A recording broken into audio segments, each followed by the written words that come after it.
بەردەوامین وەک ئاشکرا دوای نزیکەی 50 ساڵ کۆتایی بە ڕژێمی ئەساتێنرا لە سووریا و هێزەکانی گروپە چەکدارەکانی سەر بە ئۆپۆزیسیۆنی سووریا چوونە ناو سەنتەری دیمەشقەوە و بە پێی ئاژانسەکانی هەواڵ بەشار ئەسەد سەرۆکی پێشووی سووریا هەڵاتووە. بەشێک لە ئاژانسەکان دەڵێن بەرەو رووسیا هەڵاتووە. ڕوانگەی سووریاش بۆ مافەکانی مرۆڤەڵێ هێشتا نەزانراوە ئەسەد بەرەو کوێ ڕۆشتووە. ئەوەی ئێمە لە ئێستاە باسیەکەین دیوێکی تری دوایین پێشاتەکانی دوای کۆتایی هاتنی ڕژێمی ئەسەدە لە سووریا، ئەویش جیاواز لە دیوە ئەمنی سەربازیەکەی دیوە ئابوووریەکەیەتی کاریگەری لەسەر عێراق و هەرێمی کوردستان هەڵبەت لە پێشترە ئاڵوگۆڕی بازرگانی هەڵبەت لە نێوان عێراق و سووریا هەبوو. وەک ئاماژەم پێیە دوای نزیکەی 50 ساڵ کۆتایی بە ڕژێمەکەی ئەسەتێنرا لە سووریا و گروپە چەکدارەکان بەرەبەیانی ئەمڕۆ چوونە ناو سەنتەری دیمەشقەوە. دەستەی تەحریری شامیش داوا لە چەکدارەکانیەکان نزیک نەبنەوە لە دامەزراوە گشتەکانی دەوڵەت. بەڵێ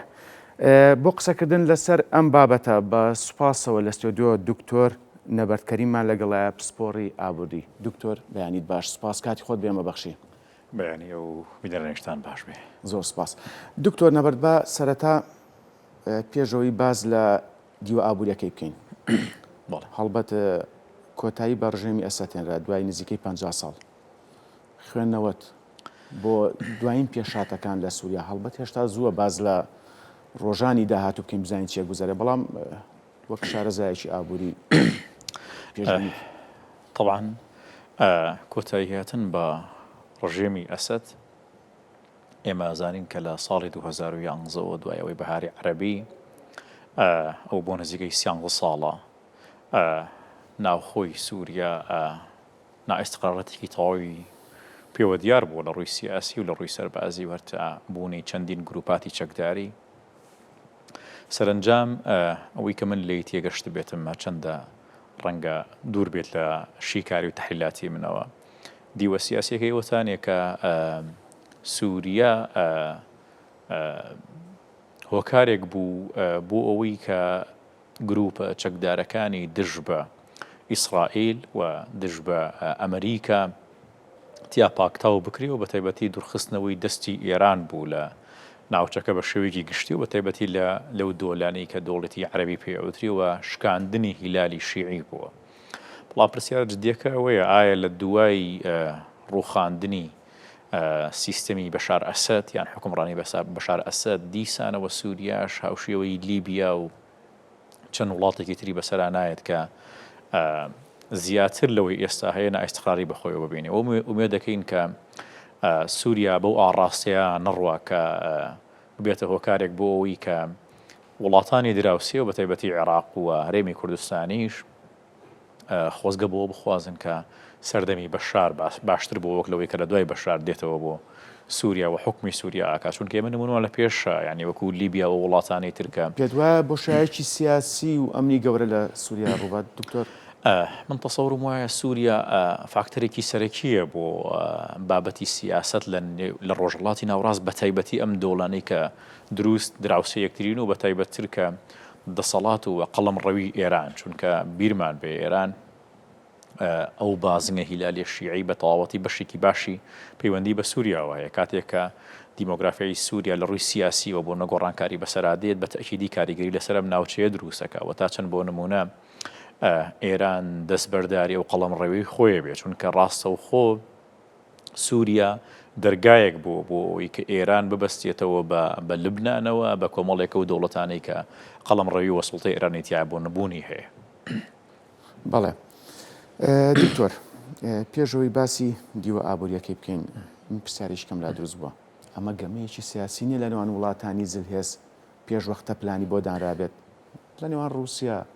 ئەمریکا، تەنانەت وڵاتانی ناوچەکە تورکیا یاخود ئێران. دکتۆر وەک خۆت باست کرد کە هەژمونی لە ناو سووریای هەبوو، ئەم گەمەیە پێشوەخت ڕێکەوتنی لەسەر نەکراوە؟ ئێمە توانین ئەگەر تەحلیلێک بۆ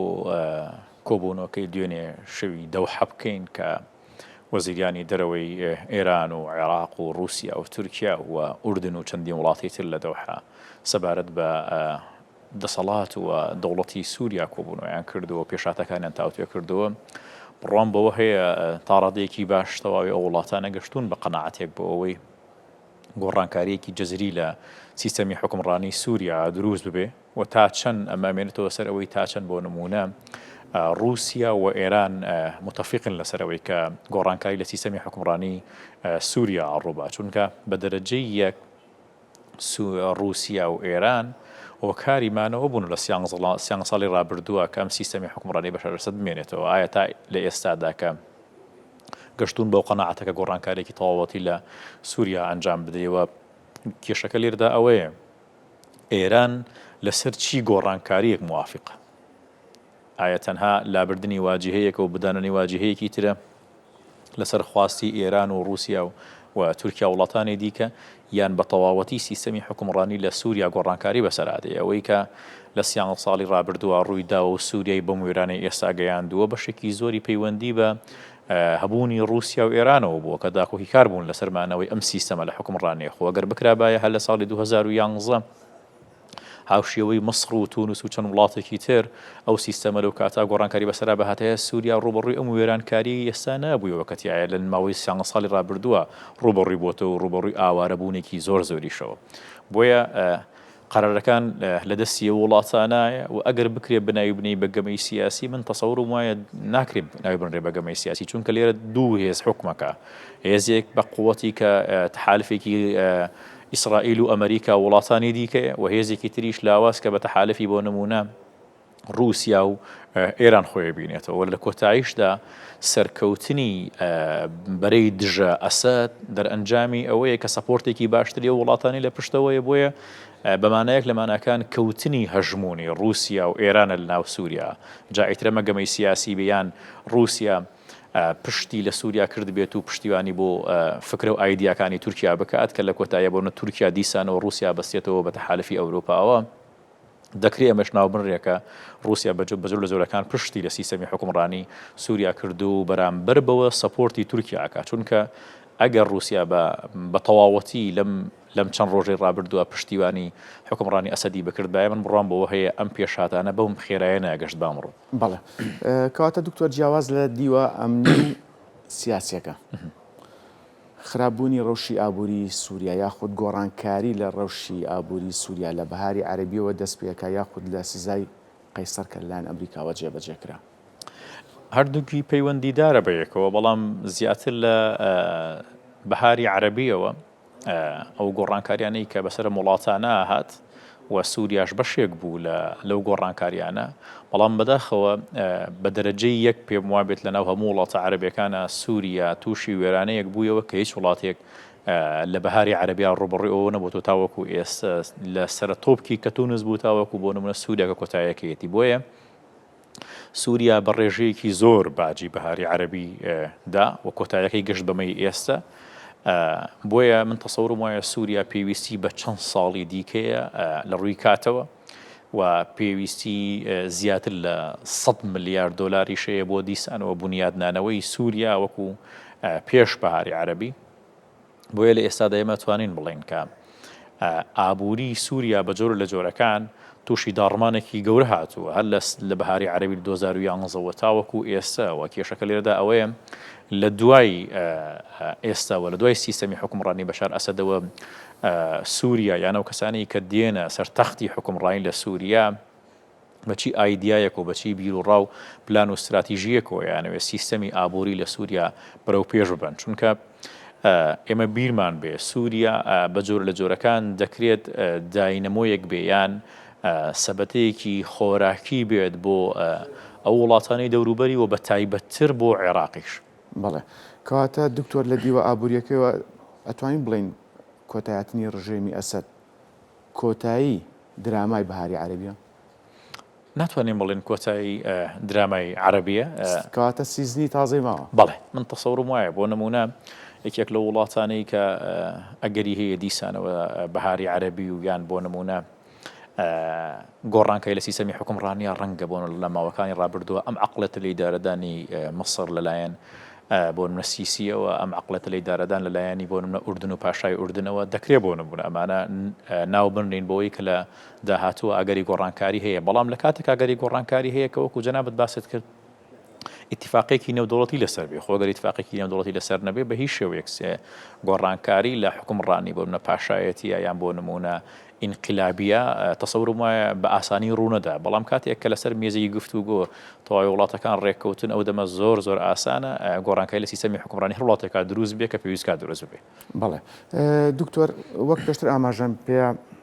ئاڵوگۆڕی بازرگانی نێوان عێراق و سووریا بەردەوام بوو تەنانەت لە کاتی شەڕی داعش و گروپە چەکدارەکانیش لە سووریا تەنانەت پار ژمارەیەکی زیاتر تۆمارکرا بوو لە قەبارەی ئاڵوگۆڕ ئەمە لە ئێستا چی لێت ئەم قەبارەی ئاڵوگۆڕ لە نێوان عێراق و سووریادا طبعا بەداخەوە وڵاتی عێراق لەبەری وڵاتێکی نەوتیە و سەتان 95 داهاتی حکوومەتی عێراقی پشتە بەستێ بە سێکتەری نەوت ئەمەش هۆکارێکە بۆ ئەوەی کە وڵاتی عێراق لە وڵاتێکی بەرهەمهێنەرەوە بێت بە وڵاتێکی بەکاربەر کاتێکە بێتە وڵاتێکی بەکاربەر باشترین هەڵبژاردە بۆ وڵاتی بەکاربەرەوەتانی لەگەڵ وڵاتانی دراوسی خۆیان عقد و کۆنتراکت بکا بۆ پڕکردنەوەی پێداویستیەکانی خۆی. سووریا وڵاتێکە هاوسنووری حکوومەتی عێراقیە بە نزیکەی 605 کیلۆمەتر سنوور لەگەڵ حکوومەتی عێراقیە هەیە و سووریا هەر لە ڕابردووشدا هۆکارێک بووە بۆ پڕکردنەوەی بەشێکی زۆری پێداویستیەکانی حکوومەتی عێراقی. بۆیە کاتێک هەر کێشمەکێشمێک لە وڵاتە دراوسیەکانە دروستە بێ چ لە ڕووی سیاسیەوە بێ چ لە ڕووی سەربازیەوە بێ ڕاستەوخۆ کاریگەری لەسەر حکوومەتی عێراقی و لەسەر پێداویستیەکانی حکوومەتی عێراقی دروستەکە هەرچەندە لە چەند ڕۆژی ڕابردووە هەتاوەکو دوێنێش وەزارەتی بازرگانی حکوومەتی عێراقی باس لەوە ئەکات کە حکوومەتی عێراقی سەرباری هەموو کێشەکانی سووریاش ڕوبەڕووی کێشەی موادی غەزایی واتە پێداویستیەکانی خواردن و ئەوانە نابێتەوە چونکە خەزانەکانی حکوومەتی عێراقی پڕن لە پێداویستیەکان بەڵام بە جۆرە لە جۆرەکان ئەمە نابێتە هۆکارێک بۆ ئەوەی کە هاوڵاتیانی عێراقی دڵنیا بکاتەوە چونکە وەکو ئاماژەم پێکرد حکوومەتی عێراقی حکوومەتێکی بەرهەمهێنەر نییە واتە هەر کێشەیە کە دروستە بێت لە وڵاتانی دراوسی ڕاستەوخۆ کاریگەری لەسەر بازاڕەکانی حکوومەتی عێراقی دروستەکە لەبەرەوەی کە حکوومەتی عێراقی حکوومەتێکی چاودێریش نییە بەسەر بازاڕ و بازرگانەکانەوە بەدڵنیاییوە کاریگەری لەسەر نرخیش دروستەکە واتە ماناکە لێرەدا ئەوە نییە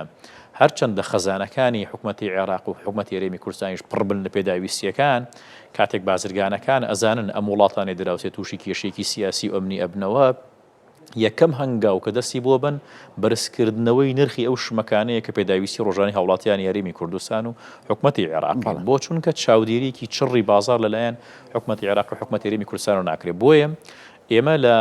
ئەمڕۆ ڕۆژانی داهاتووشدا ئەگەری هەیە ڕوبەڕووی دوو کێشەی سەرەکی ببینەوە یەکەم ئەوەتانێکە هاوردەکردنی پێداویستیەکانی حکوومەتی عێراقی کە لەلایەن سووریا و دابین نەکرا ئەمە بە ڕێژەیەکی بەرچاو کەمە بێتەوە و هۆکاری دومیشەوەتانێک کە بازرگانەکانی حکوومەتی عێراق و حکوومەتی هەرێمی کوردستان هەڵسن بە بەرزکردن نرخی شمەکان و پێداویستیەکانی هاوڵاتیان. بەڵێ جا دکتۆر من لەوە پرسیارێکی کەم لا دروست بوو لە ماوەی 10 ساڵی ڕابردوودا لە دوای جەنگی نێوان حکوومەتی سووریا و گروپەکانی ئۆپۆزیسیۆن و شەڕی داعش و بەڵام عێراق لە ماوەی ئەو 10 ساڵەیە پشتی بە کشتتوکاڵی یاخود کەرەستە و بەرهەمی کشتتوکاڵی سووریا بەستووە ئەمە چی بەسرێت لە ئێستا یاخود لە داهاتوویشی نزیکە لە 10 ساڵی ڕابردوو بەڵێ وەکو ئاماژەم پێکرد باشترین هەڵبژاردە بۆ حکوومەتی عێراقی و بۆ حکوومەتی هەرێمی کوردستانیش هەمیشە بە دوای بەدیلە یان بە دوای هەڵبژاردەی دیکە بگەڕێن ڕەنگە چارەسەرێکی کاتی بێ بۆ دەربازبوون لەو تەنگەژانەی کە ڕوبەڕۆی عێراق و هەرێمی کوردستانە بێتەوە ئەویش لە ڕێگەی فڕۆکەخانەکانەوە ئەتوانن پێداویستیەکانی حکوومەتی عێراق و حکوومەتی هەرێمی کوردستان دابین بکرێ و تورکیا و ئێرانیش بەدیلێکی باشن بۆ حکوومەتی عێراقی لە چاو سووریا واتە ئەو پێداویستیانی کە سووریا دابینێ کرد بۆ حکوومەتی عێراقی و بۆ حکوومەتی هەرێمی کوردستانیش دەکرێت لە ئێستادا وەکو بەدیل سەیری حکوومەتی ئێران بکرێ و حکوومەتی سووریاش بکرێت لە کاتێکدا ئەم دوو دەوڵەتە بە دەرەجە یەک مەبەستێکی باشیشیان لەوا پێکاوە کە بتوانن پێداویستیەکانی عێراق زیاتر لە ڕێگەی سووریا لە ڕێگەی تورکیا و لە ڕێگەی ئێرانەوە دابین بکرێت گۆڕانکارێک لە بازاڕە دروستە بێت لە ڕووی ئابووریەوە، گۆڕانکارێک لە بازاڕە دروستە بێت لە ڕووی نرخەوە، بەڵام بەو ڕێژەیە بڵێن کاریگەریەکی تەواوەتی دروستەکە بڕوام بۆ نییە کاریگەری تەواو دروستکە، چونکە لە ماوەکانی ڕابردووشدا کە حکومەتی سووریا لە مەشاکل لە قوڵەکانی داعش و بۆ نمونە کۆمەڵێک بابەتی تری قورس بووەتەوە، هەمیشە عێراق پشتی بە تورکیا و ئێران بەستۆ بۆ پڕکردوی بەداویستەکانی خۆی. بەڵام بڵێیت کاریگەری دروستناکە بەدڵنیاییەوە کاریگەری دروستەکات، نائیستقرارەتێکی اقتصادی لە عێراقیشا دروستەکە بە جۆرە لە جۆرەکان بە خاتری ئەوەی کە حکومەتی عێراقی پشت بە سێکتەری نەوتە بەستێ بۆ پڕکردنەوەی داهاتی خۆی لە جەنگەکانە حکومەتی عێراقی بڕوان بەوە هەیە تاکە وڵاتە کە سوود لە جەنگە بینێ، چونکە ئەو وڵاتانەی کە نەوتین لە کاتی بوونی جەنگە نەتەوێت نرخینەوە بەرزە کاتێککە نرخی نەوت بەرزە بێتەوە، ڕاستەوخۆ داهاتی ئەو وڵاتانەش بەرزە بنەوە، بەڵام بەتەنیشتی ئەوە پڕکردنەوەی پێداویستەکانیشیان قورسە بێت، چونکە کاتێککە نرخی نەوت بەرز بێتەوە وڵاتێکە جەنگی تیابێت دیسانەوە شمەکانی ئەو وڵاتەش